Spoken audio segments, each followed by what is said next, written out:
hope you're comfortable and ready to enjoy another evening here at Radio Dolby 89.6 FM.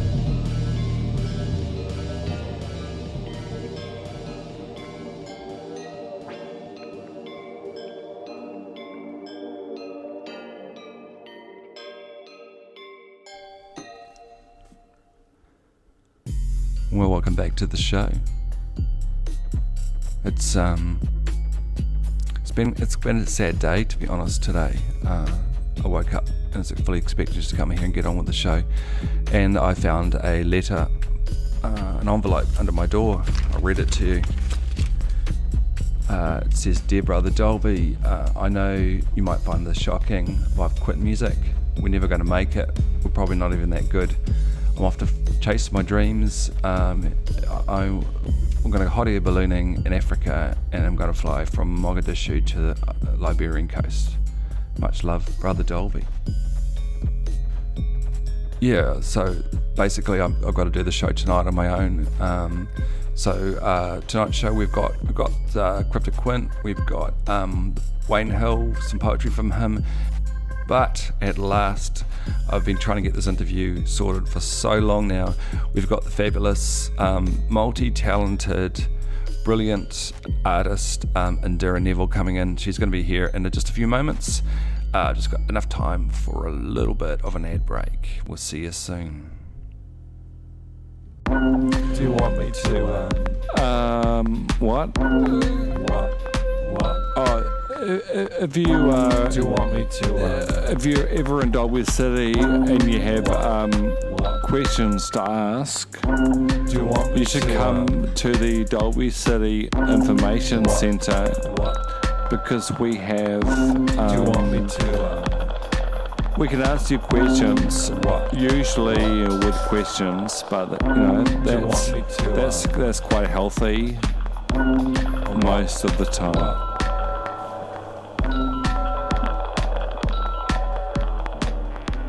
Tune in to the best music that you never heard of, here on Radio Dolby 89.6 FM.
That is the opening track, which is very sensibly called Number One, from an album by Indira Neville called This Is the Energy of My Mind. And I am extremely lucky to have Indira here right in the Dolby studio tonight. And Indira, I love your album. It's actually quite inspiring to hear what you can do with whatever you use. I've got no idea how you record that music. Help me. How did you do this? Okay, so I think the gist of your question was, please help me understand how you make your music. I hope. I like it how you just assume that I know what I'm doing, because I really don't. It's about playing. So I've played guitar for a long time, like, over 20 years, but it's never been natural to me. Like, I've always had to really think about where my fingers need to be, what shape they need to make for the chords, and there are lots of things I can't do. I'm not a technical guitarist. But when I discovered drum machines, I kind of had this immediate mind meld, and I just felt like, this is an instrument that I'm really at home with, and I know what I want to do, and I know how to make it do it, and also, there's all these other things to play with, the noises, and you can make one noise, but actually it's 20 noises, because you can make it go backwards, or you can cut it up, or you can change, the pitch, or all of that stuff. So I kind of, got introduced to drum machines and fell in love with them, and went a bit crackers and bought a few. I have those little Volcas, I have Volca beats and a Volca drums and a Volca synth, little modular synth, like a Barbie doll synth. So that was kind of the start of it in mucking around. Probably need to digress a little bit in that I've always really liked electronic music. I just really like a good beat. That's what I love. But anyway, I got to be in an electronic band with my friend Gary called Drop Zone, and that's kind of where I started learning about drum machines and software and sequencing and all of that stuff. But this year, for various reasons, Drop Zone and also my other band, The Biscuits, have been on hiatus. Hopefully they're not ended. There's, various reasons, life, etc. And so I kind of went, I don't know what to do. But I thought I might try to make some music of my own, because I just really love to make things. I make comics, and I make animations, and I make movies, and I make essays, and it's kind of a compulsive thing.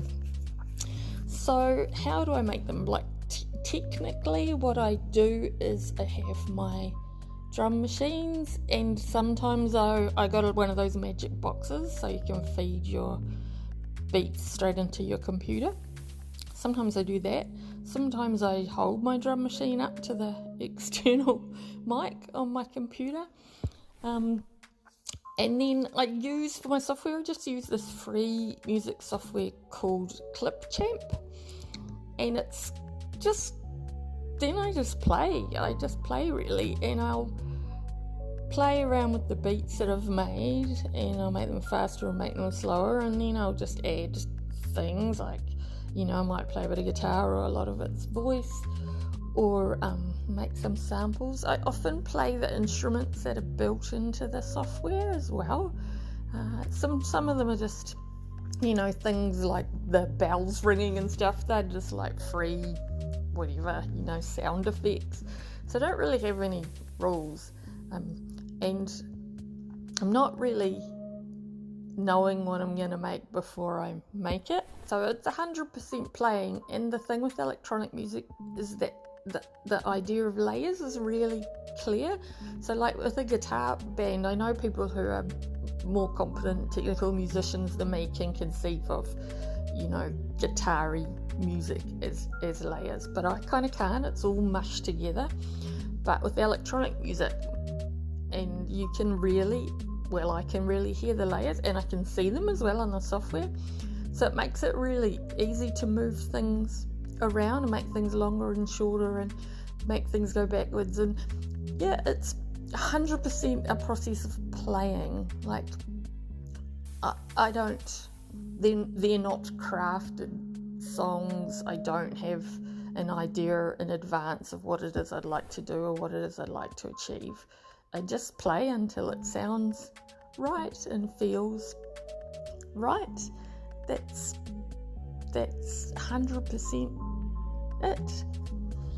So it's quite a big deal for me to make that album. This is the energy of my mind, because although I've been in bands, I'm not in any way, shape or form a proper musician. Technically I'm not that good. I don't consciously craft music.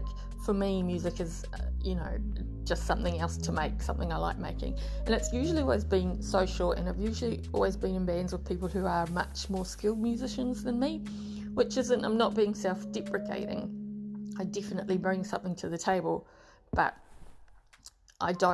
it's not traditional kind of musical competence. And so I never really thought I could make my own music. But then, as I just said before, I started playing, and probably been making those little songs for a while, like maybe a year. Kind of basically what would happen is on a Saturday morning I'd have a line and I'd just tossy around with my machines and my computer kind of while I was in bed. And and that's how it got made. I love short songs. I like songs that are really short or really long, mostly short. So that was, I like a 3-minute pop song, is what I like. So that's kind of why they're short, but also because I was still sort of learning everything as I did it and playing. I don't know, I was just playing in short, fun bursts. I don't want to labour anything, including tunes. So mostly in bed, playing around with my free software and my little Volkers and making strange noises with my mouth if I wanted to, or hitting things or whatever it was to make the noise that felt like it should be there. So I ended up with all these little songs, and I was kind of embarrassed by them, really, because I was just like, all my proper musician friends, God, I wouldn't dare to play these to them, or they're so kind of little and silly and lightweight, and I was really just thinking about it as a muck around thing. And then Glory, who runs Dub Tapes and who also performs under the Doll, she she's a friend, and I just kind of was brave and sent you one, and she was like, yeah, cool, let's release it. So I kind of put it off because, as I said, I was a bit embarrassed and quite nervous. And eventually I was just like, nah, fuck, gonna release it, gonna do it. And so it got released. So that was really cool, and people were really complimentary like you are, and I appreciate it very much. I was quite surprised at the number of people that think it's so, I don't know, avant-garde or weird or different. Lots of people have said that, or that it's a bit of a mind fuck or something, because to me, I don't know, I was just trying to make Chicago house, to me, just like little catchy tunes, little catchy pop songs, little catchy techno tunes or something. So yeah, that was quite a surprise that people think they're as unorthodox as they do. That was definitely not any conscious thing, but I guess that leads nicely into that the tunes are literally the energy of my mind. So it was my mind just buzzing around as I made them, like they're a literal record of the song being made. And my mind is like that. My mind is full of sounds and short things, but different sounds and different tempos and different layers and things that smash into each other, and things that stretch out, and things that are pretty and things that are ugly, and things that are deep and things that are high. I do have quite an interesting brain for various reasons, and the compulsion's probably part of it too. But yeah, I actually do feel like it's quite an accurate representation. My friend Claire, when she listened to the record, she said to me, "Oh, it's just like talking to you," which was, such a lovely compliment. So I guess this is the energy of my mind is a description, really, of the music. One funny thing happened, So I don't know if you know Finn Bay does musician, and he does with Mark Leishman on Mark Leishman's show on Radio New Zealand, does a music segment. Anyway, he talked about my album, which was very lovely of him, but he sort of talked about all this stuff about how, you know, she's really spanning the genres, and this song sounds like trip hop, and this song sounds like grind, and, you know, and that maybe it was something I'd done on purpose to kind of explore genres and push them to the limit, and just like nothing like that, nothing so sort of considered or conscious. It's just playing. I don't necessarily know what genre any of those tunes belong to, so that's just kind of a funny story. And I have another excellent story, which is that during that same program, Finn was talking to Mark Leishman, you know, the Leishman boys, Kiwi stalwart, about my record. And Mark Leishman goes, you know, I think playing this tune, because all the tunes are really short, and I think there's one that's 30 seconds long, I think it's that Harden Up one. He said, I think this is the shortest song I've ever played on radio. Indira, we're making history. And then Mark Leishman goes, good on you, Indira. And I was just like, I've made it. I can die happy. Mark Leishman on the radio has said my name and wished me luck. And it's like, so amazing. Oh yeah, and I just thought, I guess it's the energy of my mind, because it's just mine. Like, it's everything on the album is mine. It comes from me. It's not something that I've figured out with someone else, and I have been able to just follow through with every indulgence or thought or direction or idea that I had. I didn't have to consider anyone else's aesthetic or be reined in because I wanted to have a robot voice or whatever. So yeah, so it's literally mine, all mine. Yeah, that to me is the beauty of being in control of your own music in every aspect of it, I guess. Can we talk a little bit about just the sheer lovely beautifulness of lo-fi music and DIY outside of music, whatever you want to call it? Talk about that. Okay, so DIY and making things. So for me, making things is really important. I consider it to be a fundamental part of punk. I think the making things is more punk than whatever it is you make. So, you know, back in the day, punk was about sort of loud guitar bands rejecting kind of conventional song structures and stuff. And that was what they made. And I think some people have come to associate that sound with punk. Whereas for me, that was, you know, one example of stuff being made. So I think that whenever you make anything, it's punk, regardless of the sound that comes out at the end. So I would consider I have the energy of my mind to be punk. It's something that I made myself with available equipment and without a whole lot of attention being paid to kind of conventional music. Although, to be fair, I was sort of vaguely trying to make a Chicago House album, which apparently I didn't, even though I just consider all the songs to be, you know, little tunes. So making stuff is punk.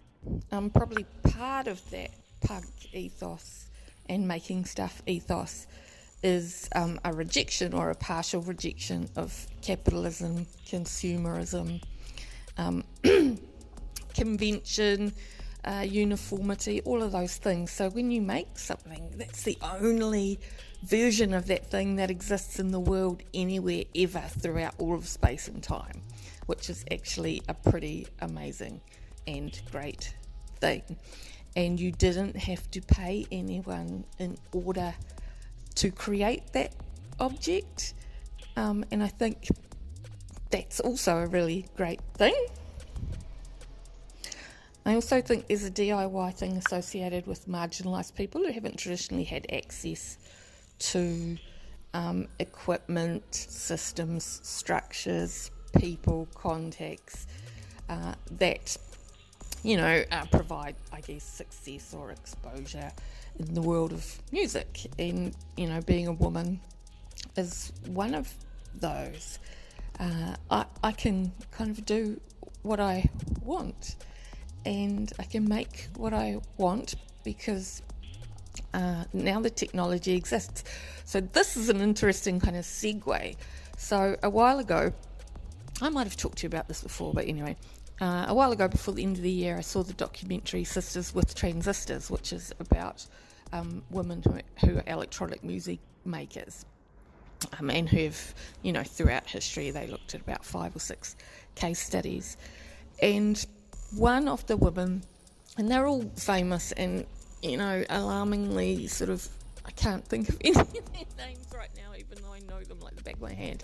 But anyway, a lot of these women approached electronic music from a kind of scientific or mathematical perspective, which I think is really cool.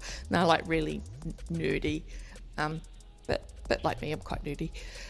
But talked about DIY because they had to be DIY. So a lot of these women built their own musical instruments, their own computers, their own machines, because they had to, because they didn't have access, to mainstream versions of those things. And, a lot of it was because they were women.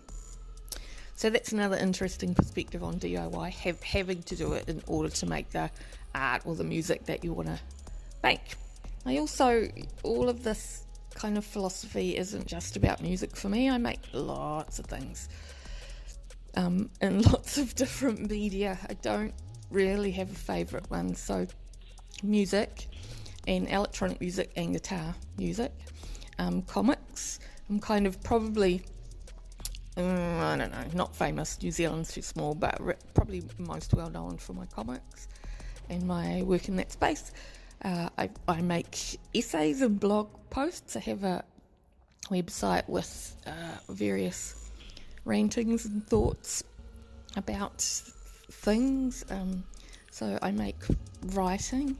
I've recently been making these pocket shrines, which are a Catholic invention, not a Catholic, where you make a shrine to someone, something, an event, a deity, a person that has some kind of energy or power or meaning, and they're small enough and you can fold them up and put them in your pocket.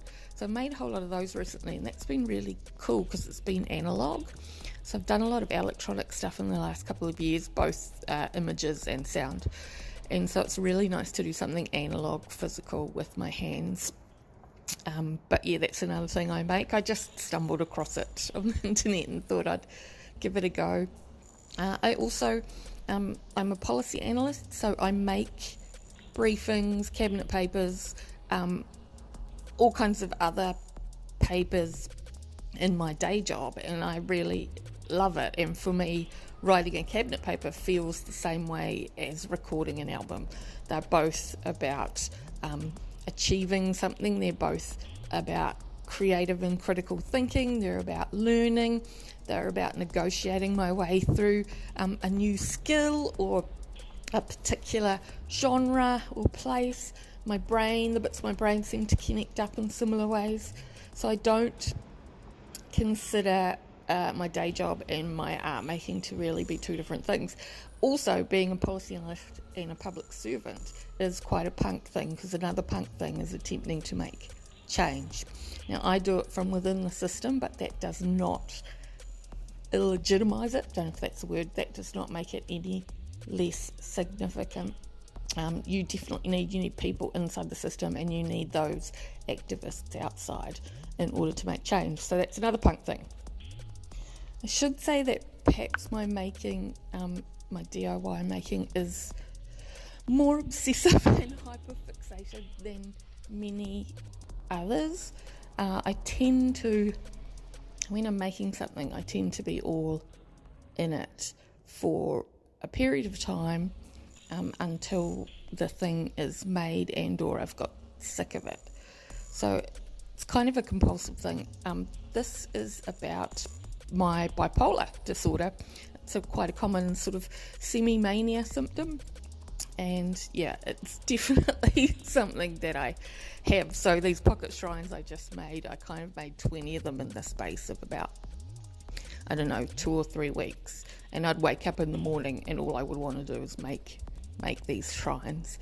And that's how it is sometimes with music. I have to say, actually, with This Is the Energy of My Mind, I was kind of more relaxed. And it took a long time because I think I was really uncertain about it. And when I started making the tunes, I didn't have an album or anything in mind. It was just tutuing around. So that was different. It wasn't goal-oriented. The idea of making an album kind of turned up at the end when I just had all of these kind of noodly things. So yeah, so I do get hyperfixated, but actually weirdly in this instance, I wasn't. Okay, so can you tell me a little bit about your latest album, which is titled This Is the Energy of My Mind? That I didn't really know what I was doing. I was just tutuing. I was just playing. And that's what I do. And I sort of stopped making a tune when it felt right, when it sounded right to me. And I just tutu it really until it did. And I just kind of used any noise making that I needed to use. So there was beats that I made, but also played a lot of the built-in instruments on the crappy kind of free mixing software I used. And I play my guitar sometimes, I use my voice, singing, but also just making sounds. And also, you know, when you get a sound, you can muck around with it, you know, make it, turn it backwards or longer, shorter, cut it up, use the same but over and over.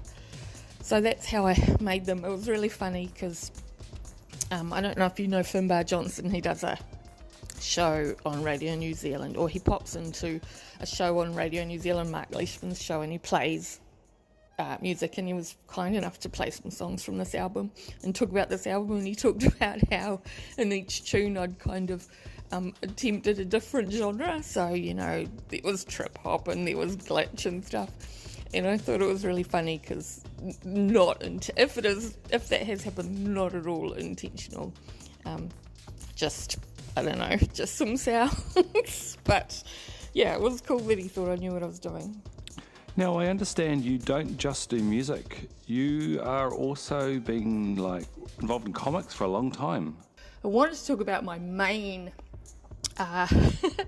riot girl feminist battle, which was actually in the New Zealand comics scene, which has been a very boy-dominated place. And I was at the front line of the great 2016-17 New Zealand comic gender wars, where this was pointed out to a number of blokes who didn't necessarily respond positively. The standard response was, but there just aren't any female comic artists. And they would say that to me, you know, and I'm quite an established comic artist. I've been making comics for over 20 years. So it's bollocks. It's laziness and sexism. So me and a couple of other women, we put together the first anthology of Aotearoa New Zealand women's cartoons and comics called 3 Words, published by Beatnik Press, and we had over 60 women comic artists in it. So that's something that I'm really proud of, and it's also a kind of fuck you to the boys comics community, which is not to say I don't have many male friends within it. It's just around the systems and discourse. And I do believe that that book and that whole period, as kind of traumatic and exhausting as it was, did make a change. If you talk to anyone within the community, they will remember that period, and I think they will agree that some things are different, but always places to go. I've been making comics for a lot of my life, and I sort of got really deep into the New Zealand comics community for a while. But they sort of tire me out now. I like to draw, but just kind of on my own. If you do want to find out about me in comics, do Google Indira Neville comics and you'll find out more than the amount of stuff that you really want to know. One really cool project that I did a few years ago with Beth Dawson, or Duckling Monster, and Chris Cudby, you might know him, was Sonic Comic. where we invited a bunch of people we know, mostly our mates that we know, draw and make music, and we asked them to make a single work that had a comic part and an audio part, and the idea was that you experience both of them together. And it was, I think the slogan was see the music, listen to the comic. So that was actually a really cool project. You'll probably find some stuff about it if you do the Indira Neville comic search, but actually I'll send you the link, the Bandcamp link, because yeah, it's pretty cool. But there's PDFs, like there was a physical version which was really cool. We made it the size of a record, so you put it in the box with your records, but there's a PDF version, or on Bandcamp I think you get the comic alongside the track. So that was one thing I did. Another sort of big deal thing I did was co-edited the very first anthology of Aotearoa New Zealand women's comics and cartoons. And that was quite a big political event, which I can't be asked talking about. But again, you know, you can read about it, or maybe later when I have energy I'll talk about it. So I don't know, comics, schmomics.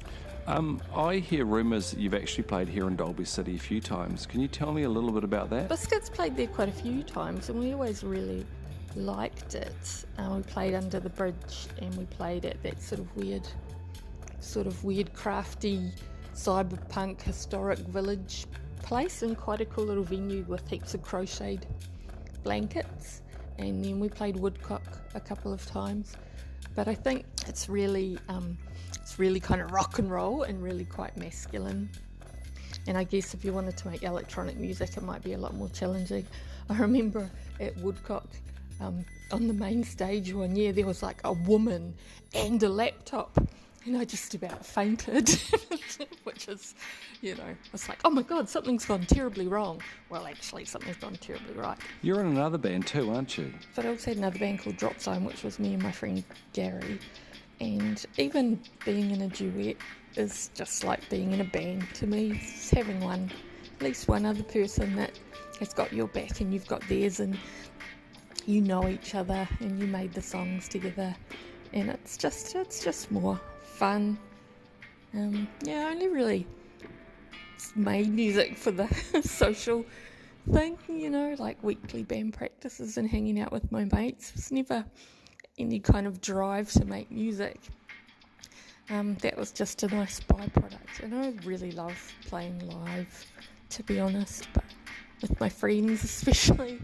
So yeah, I miss it actually. It's like, I don't know, I've probably rabbited on about this before, but both my bands are in abeyance for different reasons, and I hadn't really realised how much of my social life was tied up in my bands. Like weekly practices and tours and playing live and just hanging out, and I really miss all of that. So making my own music was quite a different thing. I guess it was more about the music. It's about the music, man. I don't know, it was just more I wanted to try and see if I could do it. And when I discovered kind of a bit of an affinity for electronic music, it suddenly became achievable in a way that it wouldn't have been if I'd been trying to make my own music using kind of more traditional instruments. Like I couldn't make a guitar album. Just, I don't know, I'm just not technically good enough. I don't know. I think I'm a very limited guitar player. I'm good at what I do, but I can't make it necessarily do what I want in the way that I could with electronic music. And electronic music is amazing because you can just build and build and build, and then take away, and then build and then take away. So I don't know. So yeah, my solo album, it turned out well. I'm proud of it, and it was nice to play it, but it's not my ideal musical situation. I'd much rather have a band. Hey, where should people go to hear your music? So if you want to hear my music, I don't know, it's kind of all over the place. So there's Biscuits have a Bandcamp page, and then Drop Zone have a Bandcamp page. I don't have my own Bandcamp page, but I can direct you to the record label who released me. So that's where you'll hear my music. And then my other stuff, you go to my blog, really, that has kind of everything, like essays that I've written and comics I've made and other kinds of art. That was the multi-talented Indira Neville, and don't forget, if you want to hear her music, you can hear it at stabbies.etc.bandcamp.com, or if you want to really delve deep in some really interesting writing, please visit noopinionaboutcomics.com. We're going to go out with one of her tracks called 22.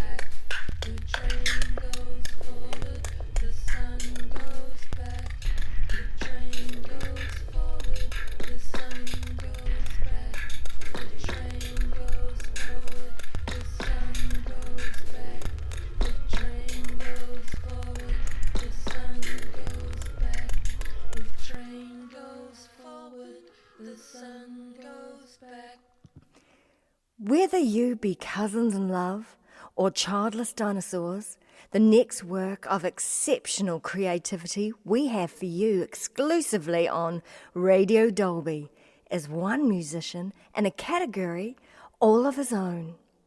Why this guy is not already a household name in hipster garbage land, we shall never know.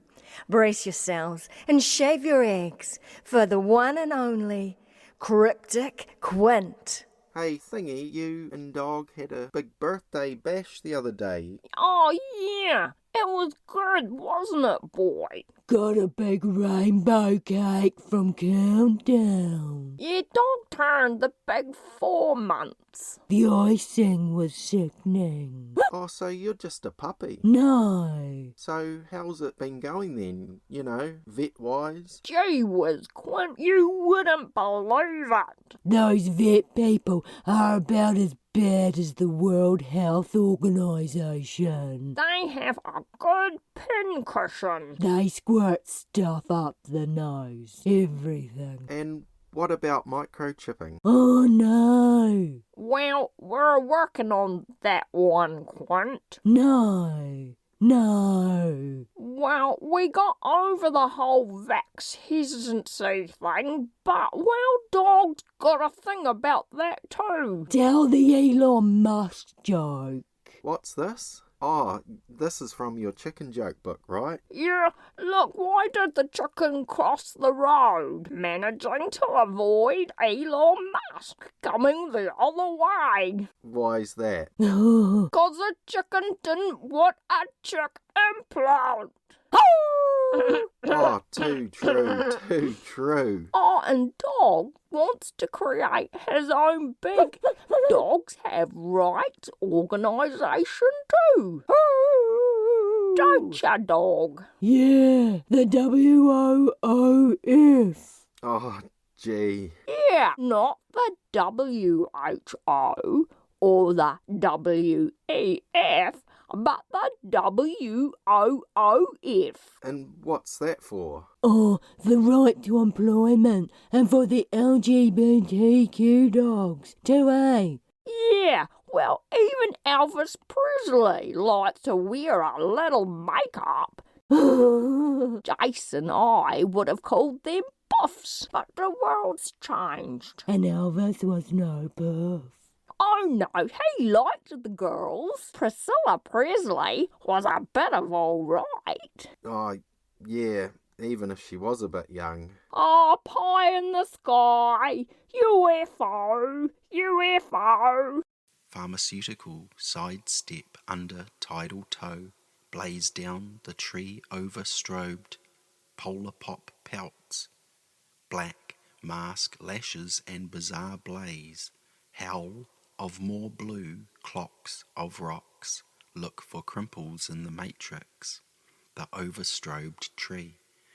What I really thought cruelly, plus my look blazes, you underglow more shine, tree slime or pink slime bruises a wire fence, and clocks route tack on the slime from your simple matrix face, the water the fish swims in. More strobing slime strapped a boundary of understanding your samples cruelly plus your shallow, like Lake George, but whips up cream plus a feather in your cap. Find it within to whip up love, fish for CIA slime, corporate gaps and dimes sliming in on our love line, like fishing at an office of Matagari, and feathers sliming with blank lake government spitters. They cloak greasefoot, and you can slip on their pink slime. Again we overstrobed you, and a gap was made in your simple matrix face. What I really thought cruelly, egged on by the black shag phantom, looking in the windows at LP Junk, Felix the Clock, and Elvis Presley Matrix, ink stamp, pinch me, and you for 14 out of this ink realm. I pinch gut, you in free western slime. It's poetry with Wayne Hill. It's poetry. What more could you want in your life?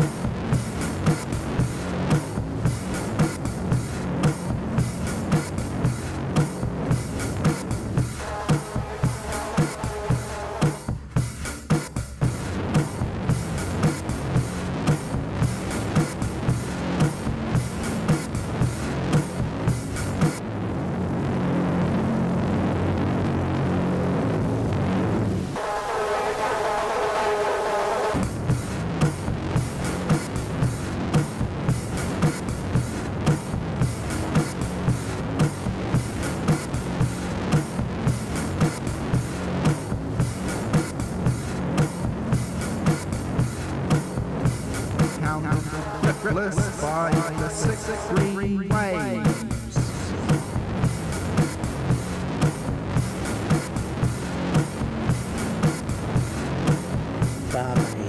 Barmaid with big breasts. Smoke ash flies, brains cell dies. Punch drunk, puffy eyed.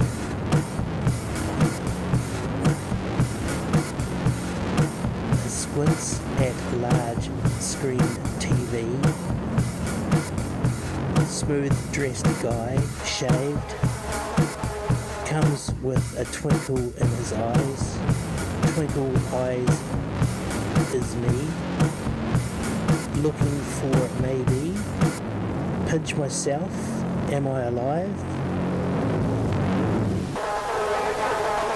The air, the smoke, the tune. To stay, to go, black outside, night, black to take on, to have future flight, another glass, another dimension to last, to have future sight, Monday, the pub walking, Richie's got the sub, walking, Richie's got the sub.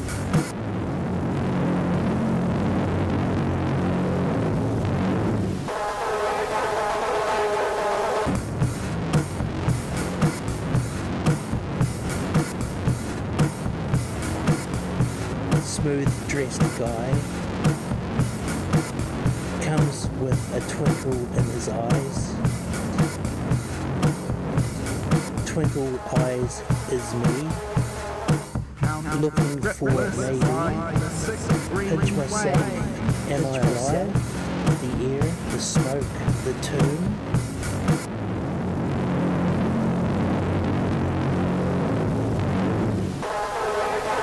Black outside, night, to take on, to have future flight, take another glass, another dimension to last, to have future sight. Monday, the pub's walking, Richie's got